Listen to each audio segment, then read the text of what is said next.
A disseminação do coronavírus reforçou e provocou inegáveis efeitos negativos mundo afora. Mesmo agora, com o surgimento de novas variantes, a ideia de que autoridades precisam correr contra o tempo e implementar medidas eficazes e de longo alcance para evitar uma tragédia ainda maior não encontra unanimidade nas populações. Pessoas nas ruas sem máscara ou descumprindo decretos e determinações de governos são noticiadas quase diariamente na imprensa nacional e internacional. Para frear a pandemia, autoridades repetidamente adotaram um discurso de senso de liberdades, em nome da proteção maior à sociedade.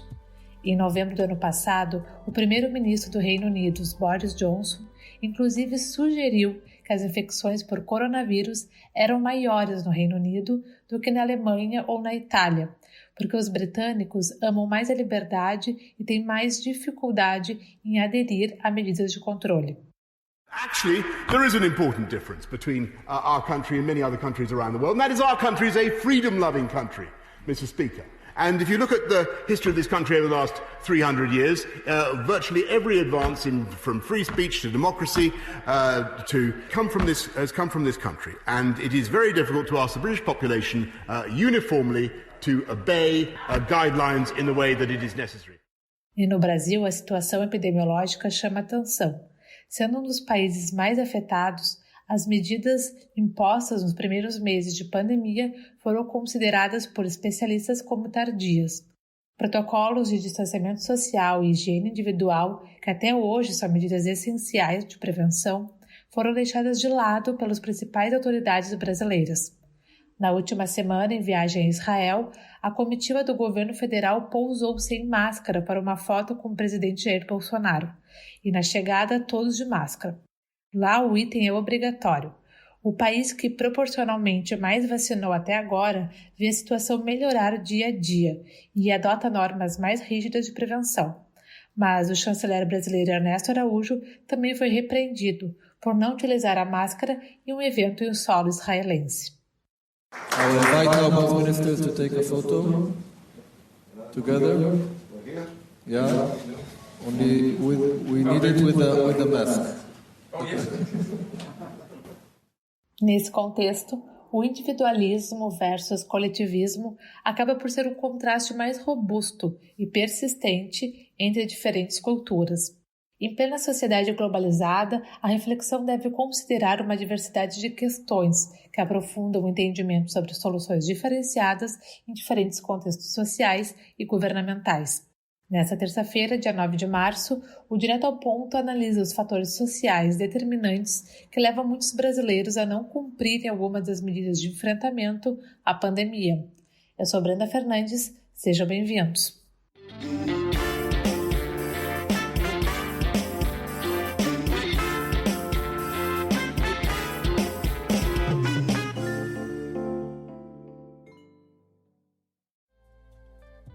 Enquanto o mundo lutava com o início da pandemia no começo de 2020, os legisladores em países do mundo todo tiveram que tomar uma decisão rapidamente.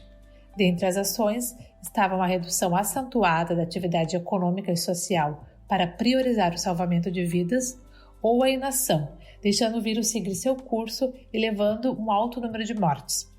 A grande maioria dos países ao redor do mundo escolheu o primeiro. E como o número de casos diminuiu nos últimos meses, essa abordagem pode ter sido a correta. Em alguns países, como no Brasil, as curvas acentuadas da pandemia nos levaram a crer de que as medidas sanitárias têm baixa adesão de grande parte da população, porque há um fator de individualismo.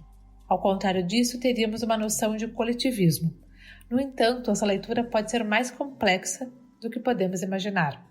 Para além das ações pontuais tomadas pelos gestores políticos na contenção da pandemia, diversos fatores sociais são determinantes na forma como essas orientações serão cumpridas. E, claro, elas diferem entre sociedades e culturas. Desigualdades sociais e econômicas, carência no saneamento básico, são algumas.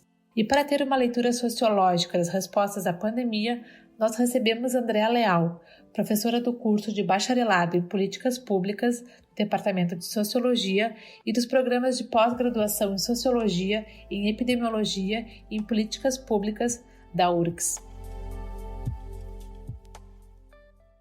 Seja bem-vinda, Andréa. Obrigada pela oportunidade da entrevista. A pandemia revelou os pontos fortes e as limitações dos sistemas políticos nacionais.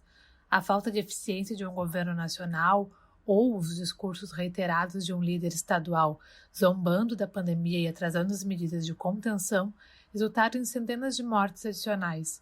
Mas a pandemia e os bloqueios transformaram a relação entre cidadãos e o governo. As pessoas recorreram aos governos nacionais em busca de proteção, cuidado e diretrizes contra a pandemia. Em alguns locais, muitos aceitavam um controle social mais forte por parte do Estado e novas tecnologias de vigilância para manter a pandemia sob controle, enquanto outros se negam sob o discurso de autoritarismo. De que forma as diferentes noções de conceitos como vida em sociedade, autoritarismo, liberdade individual contribuem para os diferentes níveis de pandemia que temos ao redor do mundo? Eu não sei se eu colocaria esses conceitos como conceitos chaves para explicar a questão da pandemia, entende?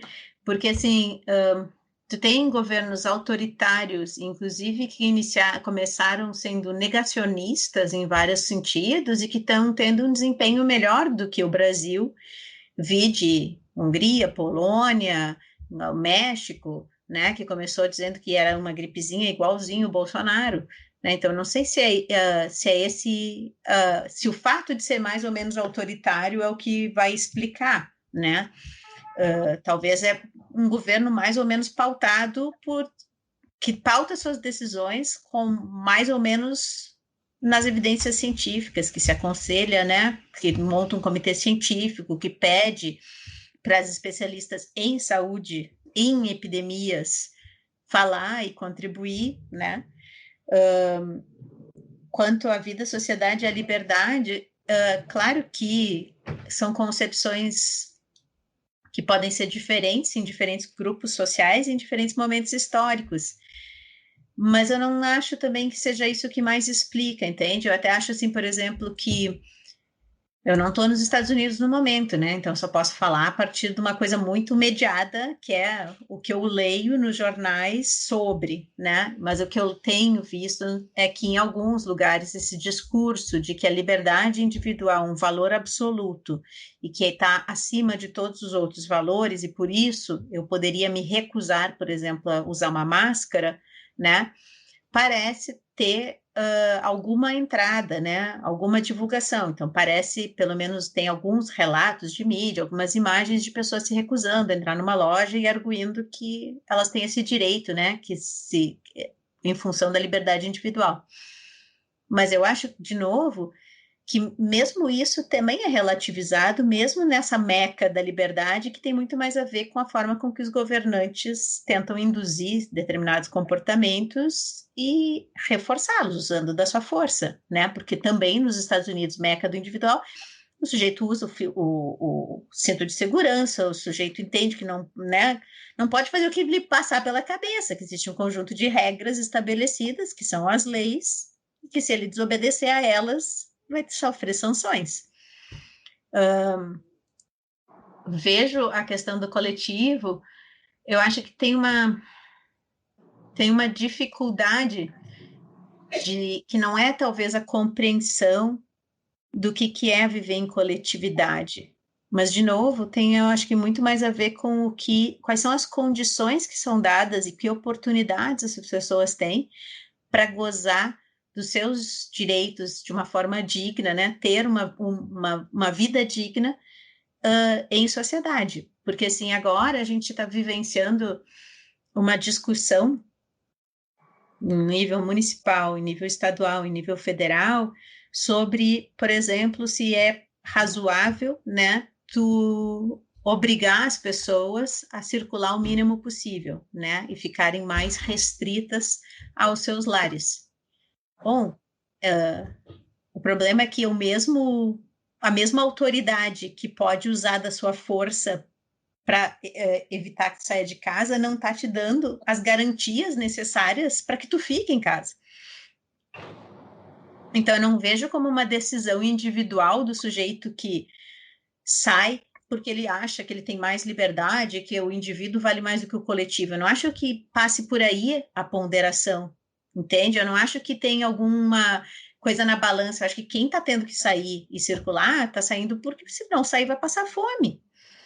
Entende? Então, eu não acho que o que está em jogo são esses grandes conceitos nesse momento. Eu acho que tem muito mais a ver com uma má gestão da epidemia, com decisões que não foram tomadas com base em ciência de nenhum tipo, e com o fato de que não está se dando um lastro, né? Não está se dando nenhum tipo de garantia, nenhum tipo de segurança para que as pessoas possam fazer o que seria no mundo ideal que elas fizessem. Então, assim, se tu assegurasse para as pessoas que tu vai distribuir máscara cirúrgica ou que tu vai vender as máscaras PFF2 e N95 a preço de custo, que tu vai assegurar uma cesta básica para as pessoas, que o comerciante vai poder ficar tantos meses sem pagar um aluguel ou sem pagar um determinado imposto, tu estaria dando as condições para as pessoas efetivamente pensarem, bom, diante disso, eu tenho condições de optar, e aí sim a gente vai discutir como é que são as opções. Mas não são opções no momento, entende? Não está dado. Eu não acho que passa por aí esses conceitos, entende? Eu acho que é muito mais chão, muito mais objetivo, assim, o problema, sabe? Sim, pelo que eu estou tentando entender que está falando, não é que a gente seja uma sociedade, tem um comportamento individualista, a gente só não tem um amparo para pensar mais coletivamente. E acho que não é uma questão, porque assim, nós somos pessoas, eu acho que os brasileiros são pessoas solidárias, sabe? Eu vejo assim, a gente teve há pouco uma crise como foi a tragédia de Brumadinho. Imediatamente, o Brasil inteiro estava mobilizado, solidarizado, tentando enviar ajuda, tentando enviar mantimentos, sabe? Não acho que seja uma coisa de que nós somos uma sociedade individualizada, que não valoriza o coletivo, que não tem solidariedade, que não tem empatia. Eu não acho que seja isso, entende? Eu acho que efetivamente não está se dando as condições políticas, econômicas e sociais para que as pessoas possam não trabalhar, não circular e ficar em casa. Porque se a opção é fica em casa passando fome ou tenta evitar a doença, mas não passa fome, não é uma opção, né? De fato. A gente na sociologia e na saúde pública, a gente tem algumas teorias que falam que, embora o estilo de vida, que é algo no âmbito pessoal, individual, tenha importância, né? Então, a escolha de fumar ou não fumar, de comer mais ou menos doce, ou comer mais ou menos carne gorda, tomar refrigerante, elas têm impacto na tua saúde, é verdade. Mas todas elas juntos, essas escolhas, elas explicam no máximo 25% dos teus problemas de saúde, das tuas condições de saúde. Então, a maior parte das tuas condições de saúde, 75% ou mais, se explicam pelas condições que tu tem. E essa é a teoria que a gente chama de determinantes sociais da saúde. Então, a tua classe social, o teu gênero, a tua raça, cor da pele, a tua escolaridade, todas essas outras condições que são determinantes políticos, econômicos e sociais da tua vida são muito mais importantes para explicar as condições em que tu estás, do ponto de vista da tua saúde, do que essas coisas no âmbito individual. Porque, na verdade, até essa escolha que pode parecer muito individual não é, né? Se eu vou no supermercado e 1 litro de leite custa mais caro do que 3 litros de um refrigerante vagabundo, eu vou levar um refrigerante vagabundo de 3 litros porque vai ser mais interessante, né? Ele vai me dar a sensação de saciedade, meus filhos não vão ficar com fome, então são 3 litros versus 1. É uma escolha racional.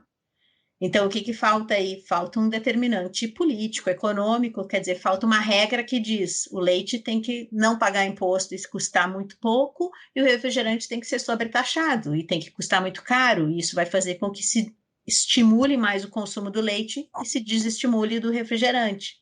Se eu moro num lugar que não tem praça, que não é plano, que não tem um lugar em que eu possa fazer exercício, não é razoável imaginar que essa pessoa deixa de se exercitar porque ela não quer, né? Se a única possibilidade é fazer, sei lá, pilates a R$600 por mês, entende? Quem é que pode pagar isso, né? Então, de novo, não é uma mera escolha individual de estilo, são condições que são dadas que oportunizam, né, que a gente goze de mais ou menos saúde.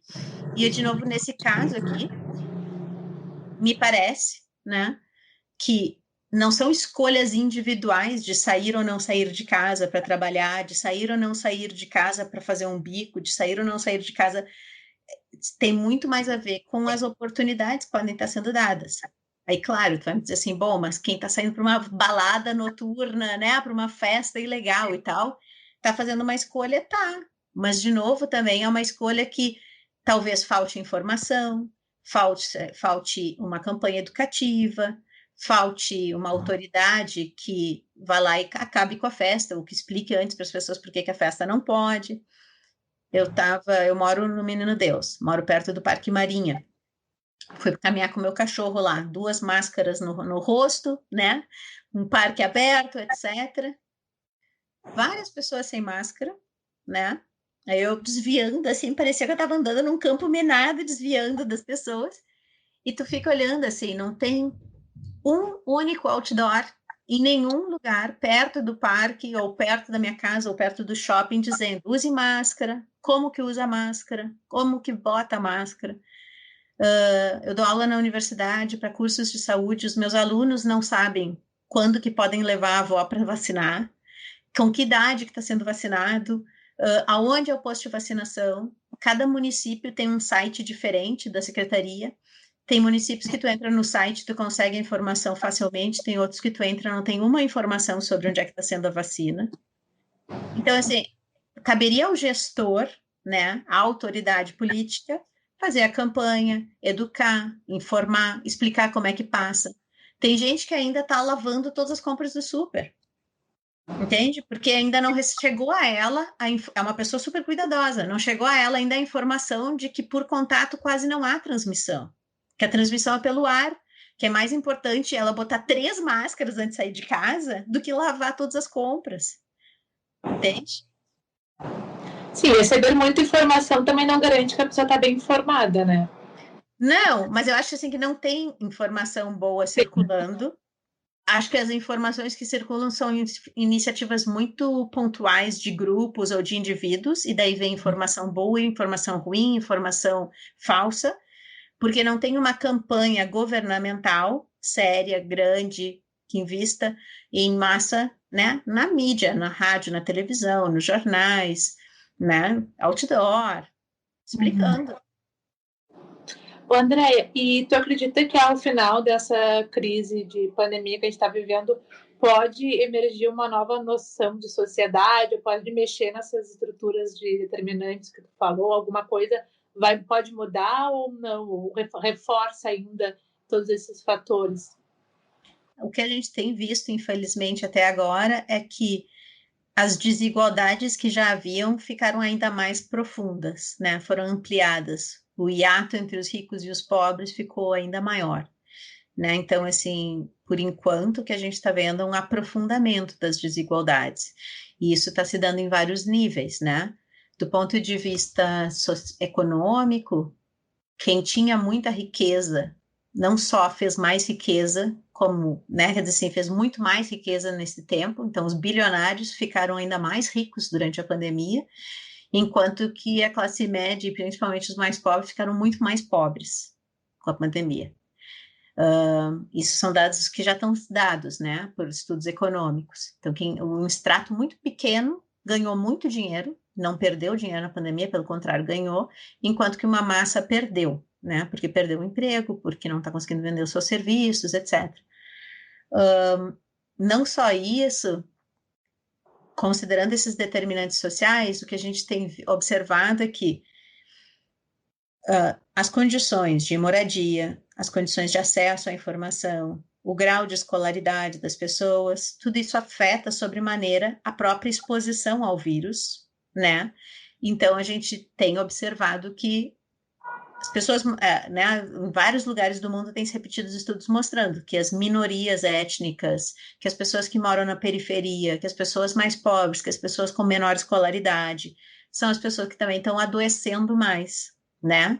Então, um cara que ficou desempregado, que está tendo que entregar iFood e Rappi, ou que está dirigindo um Uber, é uma pessoa que está muito mais exposta e que está tendo que circular muito mais e que tem muito mais chance de adoecer, né? Então, são as pessoas mais pobres agora que também vão ser muito mais afetadas pela pandemia, não só no seu aspecto econômico, mas também nesse aspecto epidemiológico, né? A gente sabe que estão passando mal, assim.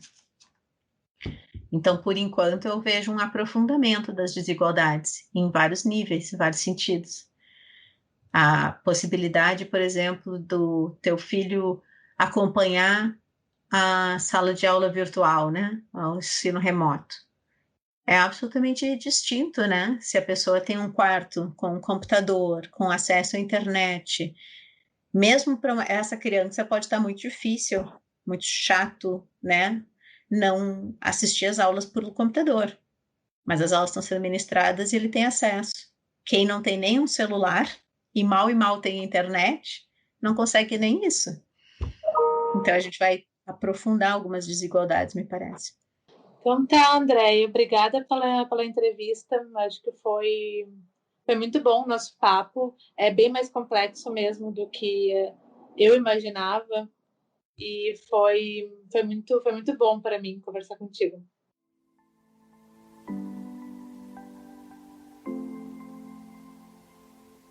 O Direto ao Ponto dessa terça-feira fica por aqui. A apresentação foi de Brenda Fernandes e edição de Aleph Alencar. Até a próxima!